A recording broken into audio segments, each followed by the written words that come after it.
जादो के पहिंदे तैयार भइल बारे सो समरा गौतमवा दुनु सार भइल बारे सो दुइए गो महिया हिता सार भइल बारे।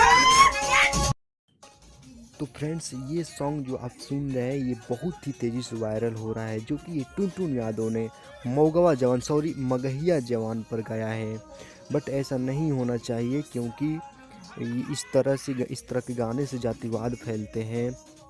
और फ्रेंड्स, यूट्यूब पर आप देख सकते हैं सर्च मारकर, इस तरह के गाने बहुत सारे निकल रहे हैं, आज के डेट में वायरल हो रहे हैं, जो कि अहिरान लोग भगवान के गा रहे हैं और लोग अहिरान के गा रहे हैं। तो फ्रेंड्स, इस तरह के गाने अगर आप लोग सुनना बंद कर देंगे, इस तरह के गाने नहीं निकलेंगे, तो डिसलाइक